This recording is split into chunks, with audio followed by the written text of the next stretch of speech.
Hello, guys. For my final film presentation, I chose the movie M. Um, this movie is rated PG-13. It was made in 1931. It's a thriller slash crime, and it's directed by Fritz Lang. This movie is about a serial killer who approaches kids as he whistles. Um, you could tell this is like after several killings, because he then sends a letter to the newspaper taunting the officers to continue their search for him. Officers try to figure out who the killer is by analyzing fingerprints, search grids, rays. Um, you can tell they've been doing this for a while, with just no luck. Um, Thugs are also looking for him in this film, so that officers aren't always on the streets preventing them to commit a crime. The crime they were trying to commit at the time was break into a safe. Um, The killer is later recognized by his whistle by a blind man because in the beginning of the movie, uh, um, this killer brought the little girl that he had approached in the beginning of the movie to this blind man to purchase a balloon. And I guess this blind man remembers, hey, this man is whistling. He also had a little girl back then. He is definitely one the police officers are looking for. So while he's standing there frantic and you know, anxious. A young man approached him asking what's going on. He was like, that's the murderer. And the young man is like, he's with a little girl. And the blind man is like, don't lose him. That's the killer. So the killer is then stalked by this man. And as this man, I guess he realized he needs help, he writes on his hand with white chalk the letter M. And then he walks past this serial killer and stumbles into him and mark him with the letter M on the back of his coat. Um, he he is then stalked by different men on the street. You can see that each man kind of knew that he was the killer because I guess there was a phone call went out to everybody, and they all like nod to give reassurance that I'll take it from here kind of thing. Then later on, he realized that he is being followed, and he runs into a factory, and uh, not a factory, a building, and then is later caught by the criminals. He is then brought to a factory and is surrounded by a large crowd, and these are crowds of all citizens, criminals, They give him a lawyer to defend him, but his defense fails, and he later be like, "How y'all gonna get?" He was like, he can't control his urges, and while the criminals present commit crimes by choice, and he even stated that the lawyer that they had given him to defend him was also a criminal and has 3 counts of murders against him. And he then pleads to be handed to police officers, but while they was on their way to killing him, the mob was trying to kill him, police finally arrives and arrest the killers and the criminals. And then he is standing trial, and during the trial, there's victims crying, or the victims and the mothers crying. And then the criminal who trying to crack the safe finally says, no sentence will bring the dead children back, and one has to keep a closer watch over their children. And as the film goes to black, you hear all of you. And that is the gist of that movie.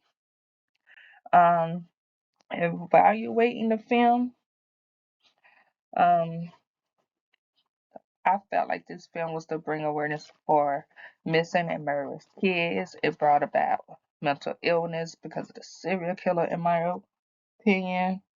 Um, Power hungry officers because they will raid these clubs and check for immigration,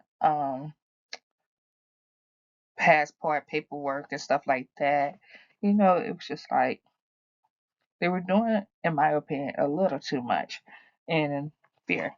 Um, I believe they brought about this because this took place in a time where many missing kids weren't being reported missing and children murders were high. Um, I say that because, per my research, for missing and murdered kids in Germany, which this movie is based on, like missing kids and uh, kid murders. Fritz and Peter were one of the most famous ones during that time. Um, Fritz would kill runaway boys in the early 20s. He confessed to nearly 30 murders.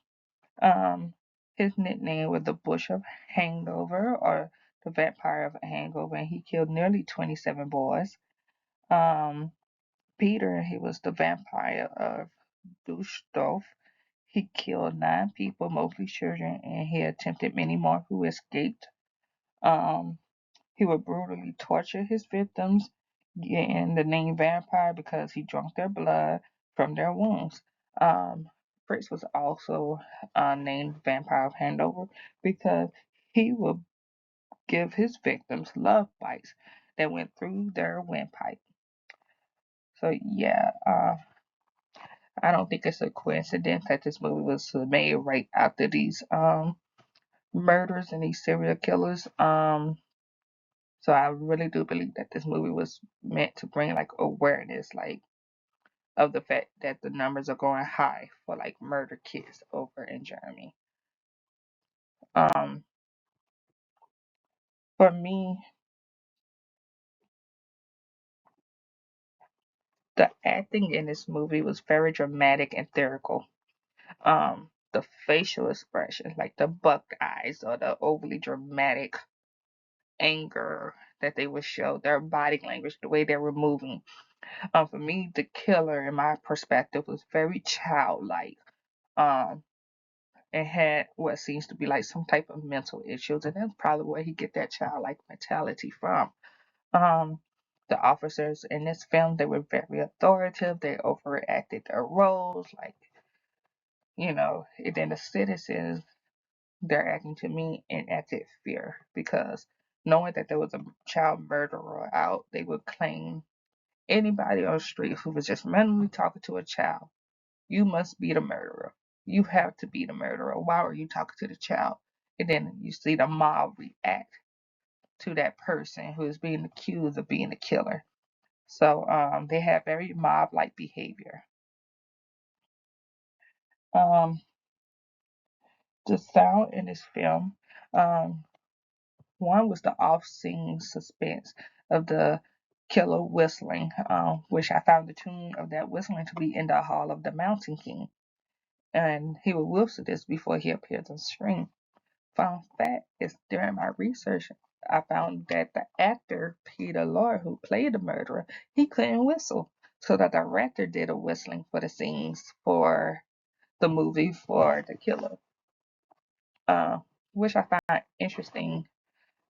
If I'm not mistaken, I think the killer didn't have much roles where he talked. It was more roles where he acted with his expressions and his body language.